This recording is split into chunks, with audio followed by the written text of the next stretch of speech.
Have you ever found yourself awake at night, wondering if you're saving enough for retirement? You're certainly not alone. I remember lying in bed at 3 a.m., calculator in hand, trying to figure out if my retirement accounts would last through my golden years.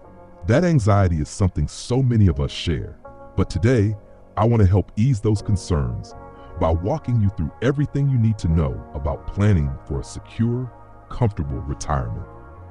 I'm Robert Chen, and after 30 years as a financial advisor, I've helped hundreds of people just like you navigate the sometimes confusing world of retirement planning. What I've discovered is that with the right information and a straightforward approach, anyone can create a retirement plan that brings peace of mind rather than midnight worries.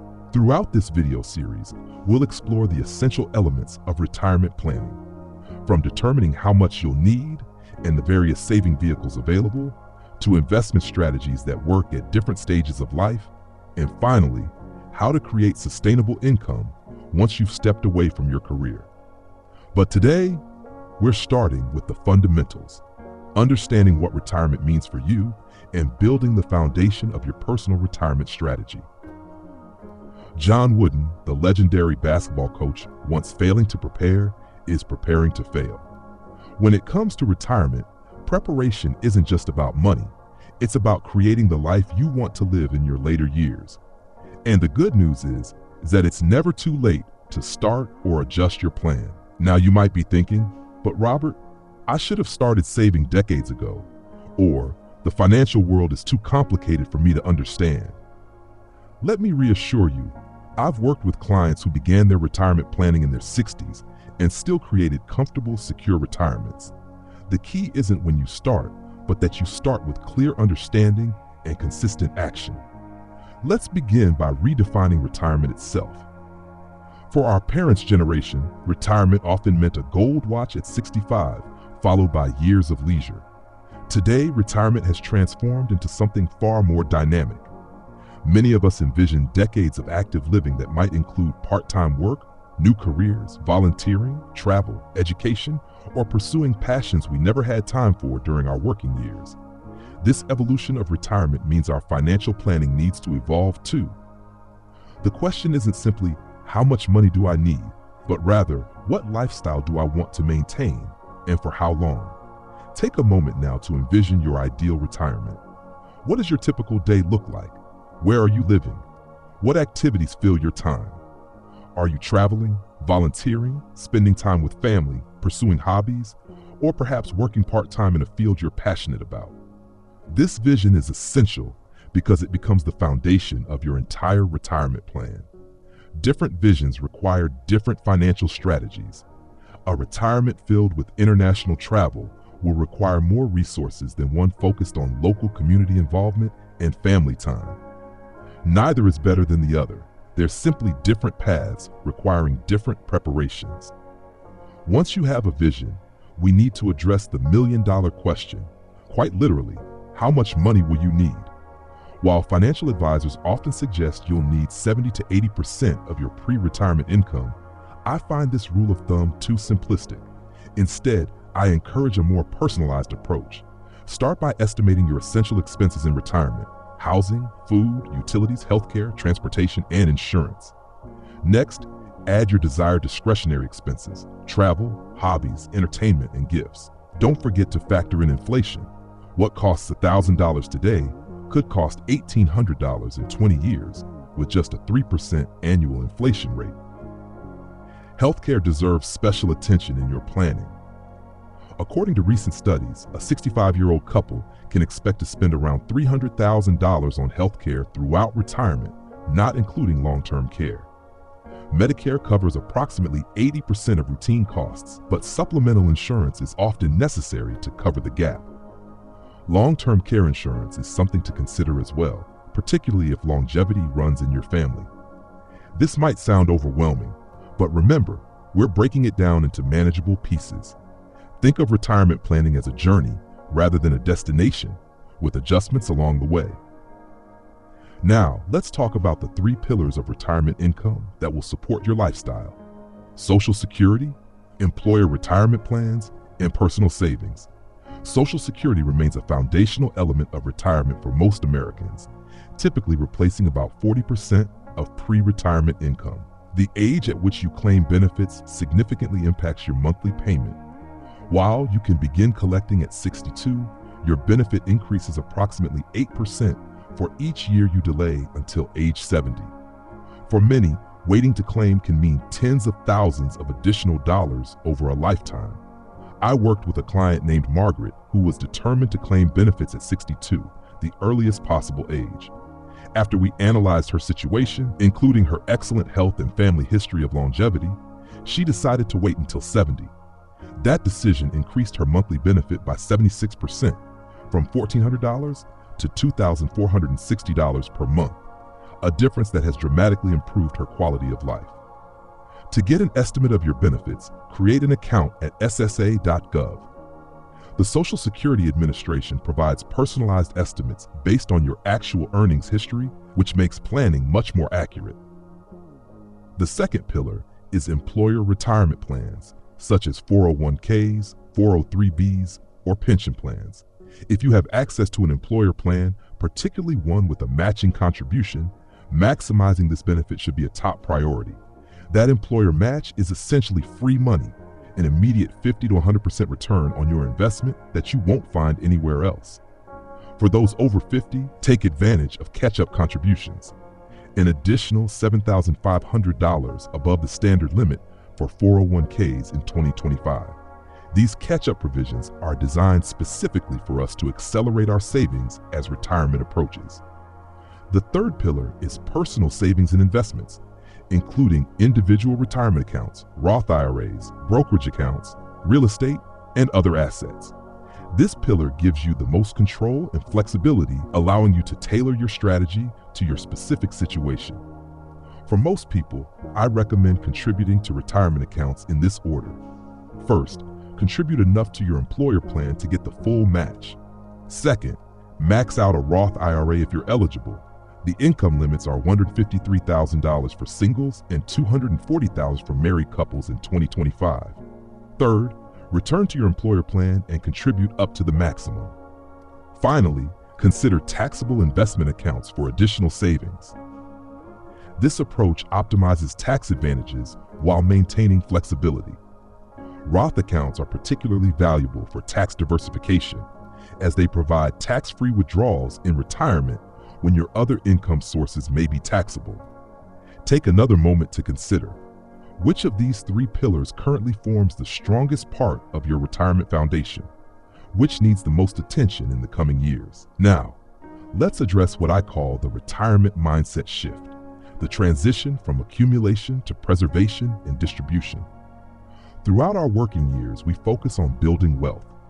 As retirement approaches, our strategy needs to evolve toward protecting what we've built while ensuring it lasts throughout our lifetime.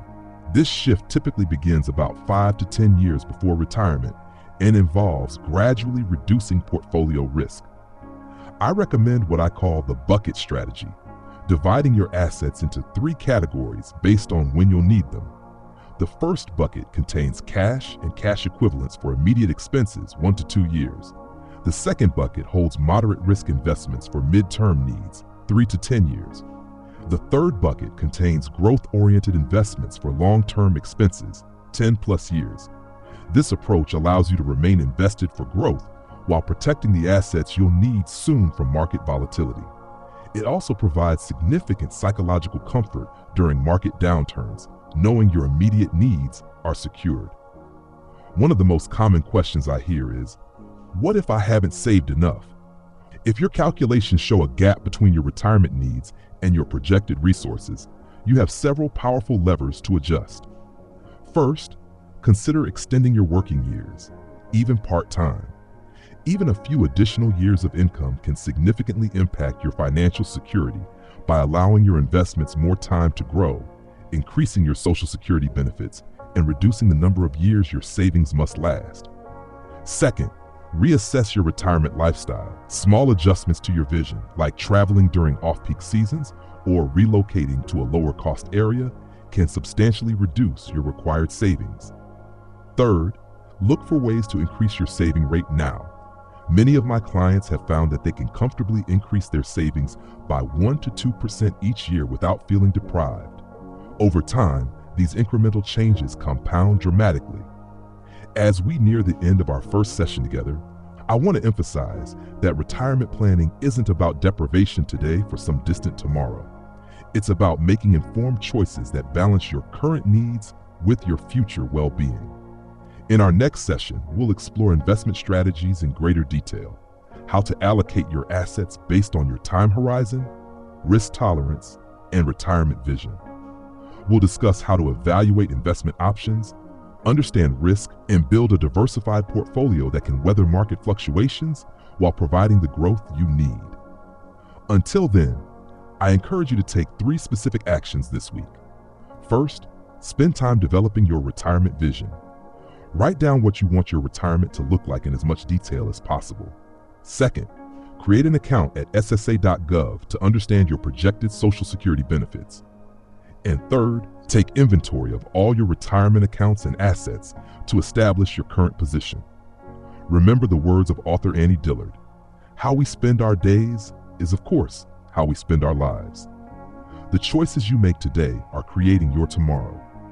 By taking these small steps consistently, you're building toward a retirement that reflects your values and aspirations. I look forward to continuing this journey with you as we build your secure, fulfilling retirement together. What if I told you that understanding how to invest for retirement doesn't require an economics degree or endless hours poring over financial statements? Welcome back to our retirement planning series. Last time, we explored the foundations of retirement planning, defining your vision, understanding how much you'll need, and reviewing the 3 pillars of retirement income. Today, we're diving into investment strategies that can help turn your retirement dreams into reality, regardless of where you are on your financial journey. I'm reminded of a conversation I had with a client named James. At 58, he came to me convinced it was too late to make any meaningful difference in his retirement outlook. At this point, he said, "Isn't investing just gambling with money I can't afford to lose?" His question highlights a common misconception, that investing for retirement is primarily about picking winning stocks or timing the market. The truth is far more reassuring. Successful retirement investing isn't about speculation. It's about implementing time-tested principles consistently over time. It's about making informed decisions based on your unique situation rather than reacting to market headlines or following generic advice. Let's start with what I consider the cornerstone of retirement investment strategy: asset allocation. Simply put, asset allocation refers to how you divide your investments among different asset categories like stocks, bonds, real estate, and cash. This single decision will likely impact your returns more than any individual investment you choose. Your optimal asset allocation depends primarily on 2 factors: your time horizon and your risk tolerance. Time horizon refers to how long before you'll need to withdraw money from your investments. Risk tolerance reflects both your financial ability to withstand market downturns and your emotional comfort with investment fluctuations. As a general guideline, the longer your time horizon, the more growth-oriented your portfolio can be. Traditionally, this has meant a higher allocation to stocks, which have historically provided the highest long-term returns despite their short-term volatility. As your time horizon shortens, gradually shifting toward more income-oriented investments like bonds helps protect the wealth you've accumulated. I often use a simple starting point for thinking about stock allocation. Subtract your age from 110 or 120, depending on your risk tolerance.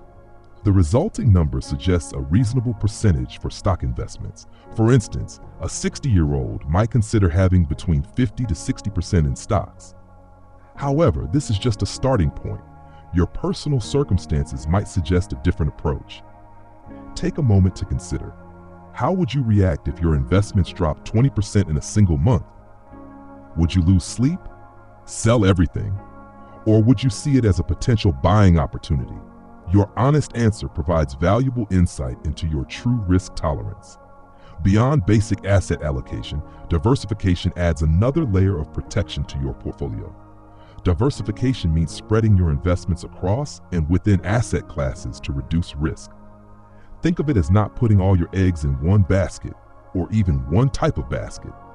Within your stock allocation, consider diversifying across companies of different sizes, large, mid, and small cap, different investment styles, growth and value, and different geographic regions, domestic and international.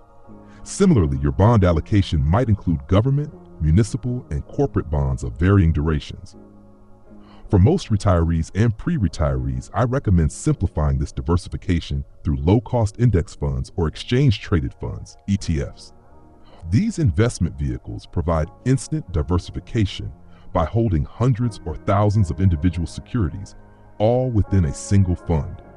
They typically have lower expenses than actively managed funds, which means more of your money stays invested and working for you. I worked with a couple, Barbara and Richard, who came to me with a portfolio of 27 individual stocks they had accumulated over decades.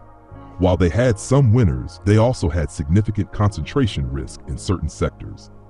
We restructured their portfolio using just 6 broadly diversified funds, 2 stock funds, 2 bond funds, a real estate fund, and a money market fund.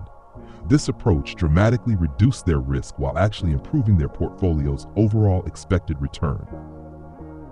Now let's talk about tax efficiency, an often overlooked but crucial aspect of retirement investing. Where you hold your investments can be almost as important as what investments you choose. This concept is called asset location. Generally, investments that generate ordinary income or short-term capital gains, like bonds or real estate investment trusts, REITs, are best held in tax-advantaged accounts such as IRAs or 401ks. Growth-oriented investments that primarily generate long-term capital gains or qualified dividends, like stock index funds, are often more tax-efficient in taxable accounts. Roth accounts add another dimension to this strategy. Since qualified withdrawals from Roth accounts are completely tax-free, these accounts are ideal for investments with the highest growth potential or for assets you plan to hold the longest. I call this the tax location hierarchy, strategically placing different types of investments in different account types to minimize your lifetime tax burden. Another powerful strategy for pre-retirees is what I call the Roth conversion ladder. This involves systematically converting portions of traditional IRA money to Roth IRAs during lower income years, perhaps after retirement, but before claiming Social Security. This approach can significantly reduce required minimum distributions later and potentially lower your lifetime tax burden. As you approach retirement, rebalancing becomes increasingly important. Rebalancing means periodically adjusting your portfolio back to your target asset allocation. Without rebalancing, market movements can shift your allocation away from your intended risk level. I recommend reviewing your portfolio at least annually, rebalancing if your actual allocation differs from your target by 5% or more. This disciplined approach helps you maintain your risk parameters while potentially enhancing returns by systematically buying low and selling high. Take another moment to reflect. When was the last time you rebalanced your portfolio? Is your current asset allocation aligned with your retirement timeline and risk tolerance? Now, let's address a critical question. How should your investment strategy change as you transition into retirement? This is where the concept of the retirement red zone becomes important, typically the 5 years before and after retirement. During this period, your portfolio is particularly vulnerable to sequence of returns risk. Sequence of returns risk refers to the potentially devastating impact of experiencing poor investment returns in the early years of retirement when you're beginning withdrawals. A significant market downturn during this period can permanently impair your portfolio's ability to sustain your income needs through retirement. To mitigate this risk, I recommend gradually reducing portfolio volatility as you approach retirement. This doesn't necessarily mean eliminating stocks. Longevity risk, the risk of outliving your money, remains a significant concern that typically requires some growth investments. Instead, consider building a larger cash buffer, 1 to 2 years of expenses, and increasing conservative income investments while maintaining some growth exposure for long-term needs. The bucket strategy I mentioned in our first session becomes particularly valuable during this transition. By separating your portfolio into time-based segments, you can provide for immediate income needs while giving your long-term investments time to recover from any market downturns. I worked with a client, Eleanor, who retired just before the 2008 financial crisis. Because we had implemented a bucket strategy, she had 3 years of living expenses in cash and short-term bonds. This buffer allowed her to avoid selling her stock investments during the market downturn. By the time she needed to tap those accounts, they had recovered significantly. This approach made the difference between a comfortable retirement and one marked by financial stress and compromise. For those already in retirement, sustainable withdrawal strategies become paramount. The traditional 4% rule suggests that withdrawing 4% of your portfolio in the first year of retirement, then adjusting that amount annually for inflation, provides a high probability of your money lasting through a 30-year retirement. However, today's environment of lower expected returns and longer lifespans may suggest a more conservative initial withdrawal rate of 3 to 3.5% for many retirees. I prefer what I call dynamic withdrawal strategies that adjust based on market performance and portfolio value. In years when your portfolio performs well, you might take a modest increase. In down years, you might keep withdrawals flat or even reduce them slightly if possible. This flexibility can significantly increase the sustainability of your portfolio. As we near the end of this second part of our journey, I want to emphasize that investment success isn't about finding the perfect investment or timing market movements. It's about creating a thoughtful strategy aligned with your goals, implementing it consistently, and making deliberate adjustments as your circumstances change. In our final session, we'll explore the distribution phase of retirement, turning your accumulated assets into reliable income streams.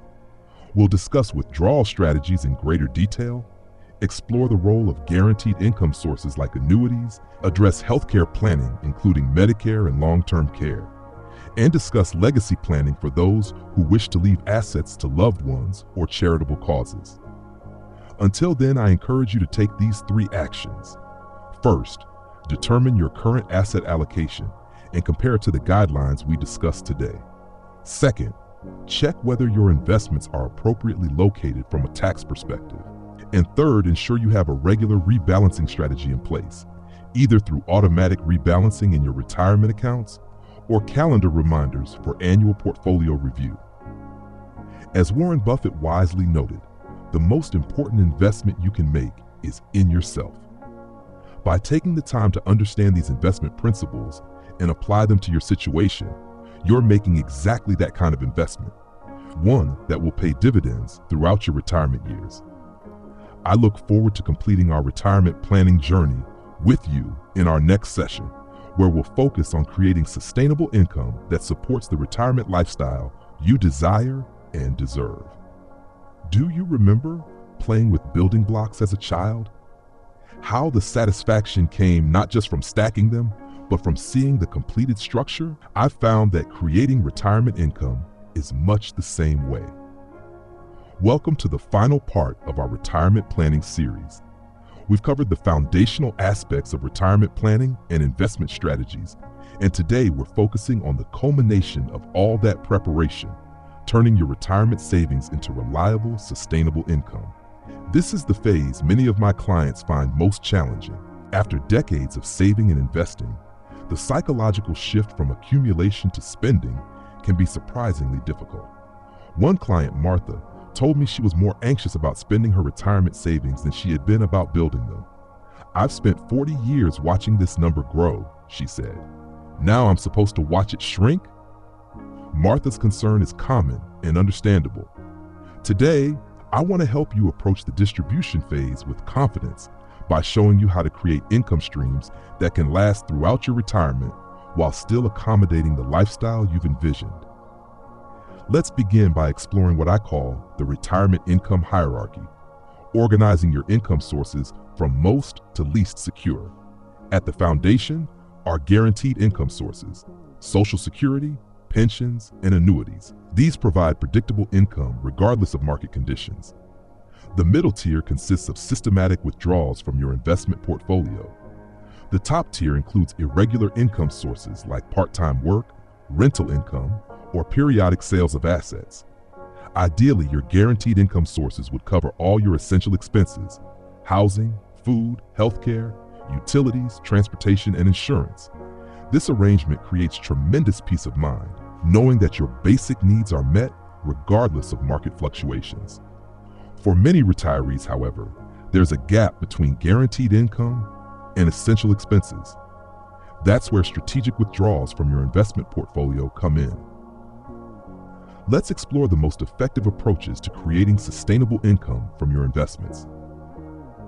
The systematic withdrawal strategy we touched on in our last session, withdrawing a percentage of your initial portfolio each year, adjusted for inflation, remains a useful starting point. However, I've found that a more dynamic approach often works better in practice. Consider what financial planners call the guardrails method. You start with a withdrawal percentage, say 4%, but establish upper and lower boundaries. If market growth pushes your withdrawal rate below your lower boundary, perhaps 3.5%, you give yourself a raise. If market declines push your withdrawal rate above your upper boundary, perhaps 5.5%, you trim your spending temporarily. This approach allows your retirement spending to breathe with the markets, increasing long-term sustainability. Another effective approach is the income floor with upside strategy. Here, you secure your essential expenses with guaranteed income sources, then use a more flexible withdrawal approach for discretionary spending. During strong market years, you might take that special vacation or help a grandchild with education expenses. During weaker market periods, you might defer those discretionary expenses without compromising your essential needs. Take a moment to consider what percentage of your essential expenses could be covered by guaranteed income sources like Social Security and pensions. Understanding this income coverage ratio provides valuable insight into your retirement security. For many retirees, there's a meaningful gap between guaranteed income and desired lifestyle. This brings us to an important question. Should you consider purchasing an annuity to create additional guaranteed income? Annuities are often misunderstood financial products. At their core, they're simply contracts with insurance companies that convert a lump sum into a stream of income. They come in many varieties, from simple immediate annuities that begin paying right away to complex variable annuities with various bells and whistles.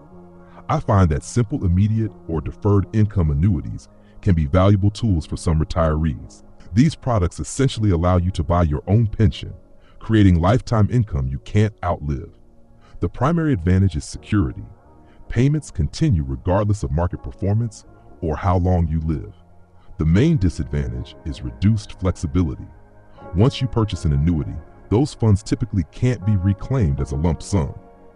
For clients considering annuities, I generally recommend allocating no more than 25 to 30% of their portfolio to these products, focusing on covering the gap between essential expenses and existing guaranteed income sources like Social Security.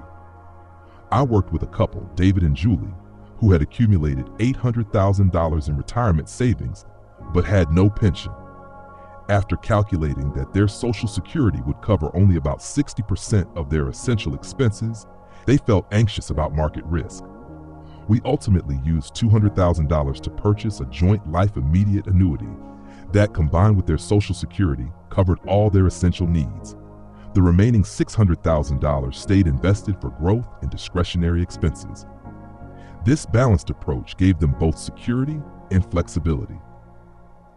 Now, let's talk about tax-efficient withdrawal strategies, determining which accounts to tap first in retirement.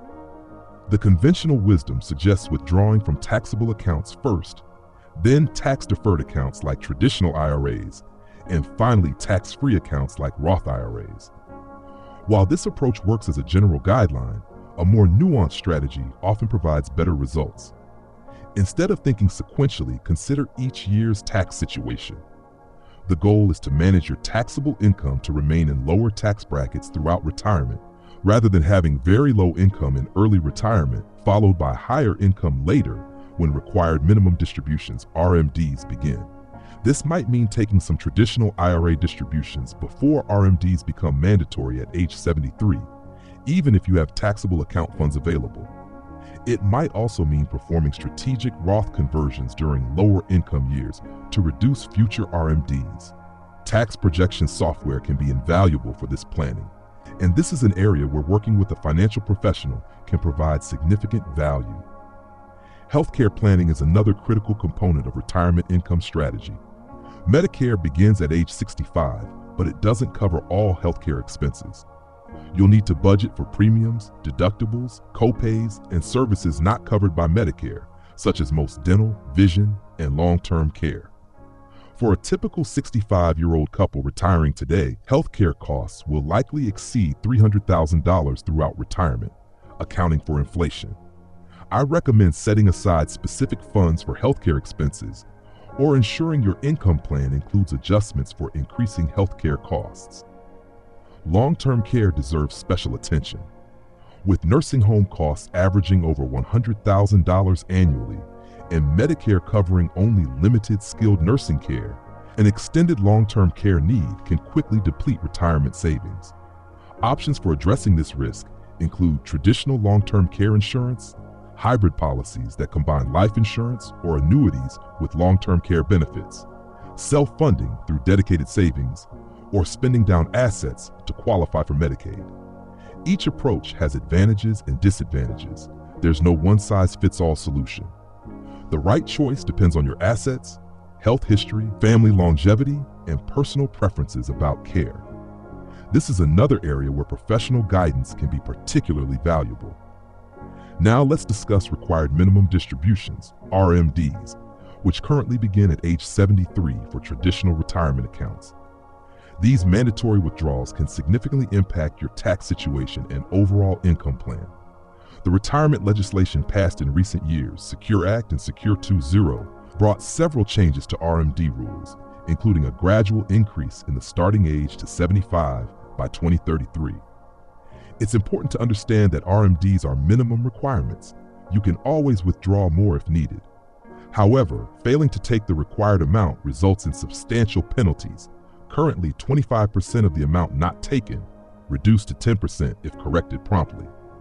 If you don't need the RMD income for living expenses, consider qualified charitable distributions, QCDs, which allow you to direct up to $105,000 annually from your IRA directly to charity, satisfying your RMD without increasing your taxable income. For those with substantial retirement assets, legacy planning becomes an important consideration. Who would you like to benefit from the wealth you've accumulated but won't use in your lifetime? Family members, charitable organizations, or perhaps a combination? Different assets transfer differently at death. Understanding these differences can help you structure your estate efficiently. For example, taxable investment accounts receive a step-up in cost basis at death, eliminating unrealized capital gains. Traditional IRA assets, however, remain subject to income tax when beneficiaries withdraw funds. Roth IRAs can provide tax-free income to beneficiaries for up to 10 years following your passing. Given these differences, it often makes sense to spend down traditional IRA assets during your lifetime while preserving Roth assets and taxable investments if legacy goals are important to you. This approach can significantly increase the after-tax value of your estate. Take another moment to reflect. Beyond your personal needs, what legacy would you like to leave? How might this influence your retirement income decisions? As we approach the end of our journey together, I want to address what may be the most challenging aspect of retirement income planning: adapting to the inevitable changes that life brings. No retirement plan, however thoughtfully constructed, will unfold exactly as expected. Market returns will vary from projections. Healthcare needs will emerge unexpectedly. Family situations will evolve. Tax laws will change. The most successful retirees maintain flexibility, reviewing their plan regularly and making adjustments as circumstances change. I suggest an annual retirement income review that includes 1. Evaluating your spending needs and adjusting for inflation. 2. Reviewing investment performance and rebalancing as needed. 3. Assessing your tax situation and identifying optimization opportunities. 4. Updating healthcare projections based on current health conditions.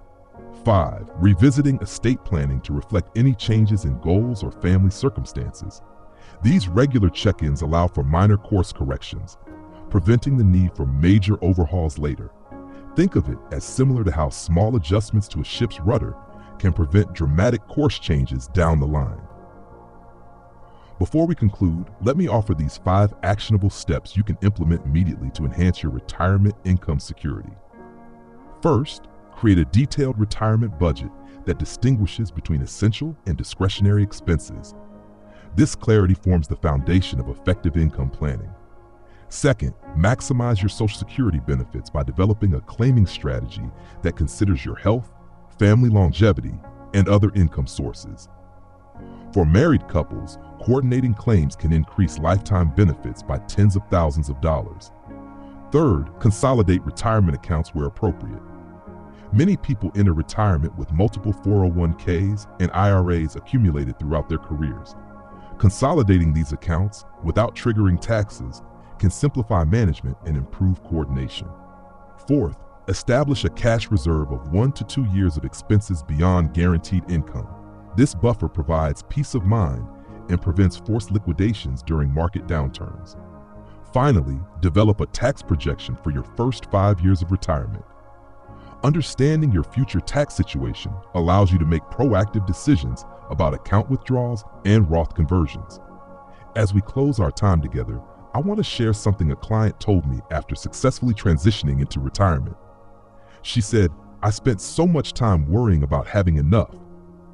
Now I realize that enough isn't just a number, it's a mindset." Her wisdom resonates deeply with my experience guiding hundreds of people through this transition. Financial security in retirement certainly requires prudent planning and management, but it also demands an emotional adjustment, learning to use your resources to create a meaningful life while trusting in the plan you've established. The poet Mary Oliver asked, "Tell me, what is it you plan to do with your one wild and precious life?" Retirement offers you the freedom to answer that question on your own terms. The financial strategies we've discussed aren't ends in themselves. They're tools that provide the security and confidence to pursue what matters most to you. Whether your retirement dreams include traveling the world, learning new skills, spending time with loved ones, giving back to your community, or simply enjoying peaceful days without workplace demands, a thoughtful income strategy can help make those dreams reality. Thank you for joining me on this exploration of retirement planning. Remember that while the principles we've discussed apply broadly, your situation is unique. Consider working with a qualified financial professional who can help you apply these concepts to your specific circumstances and goals. Your retirement journey is just beginning. With thoughtful planning and periodic adjustments, it can be the rewarding, secure, and meaningful chapter of life you've worked so hard to create. I wish you wisdom in your planning and joy in your retirement.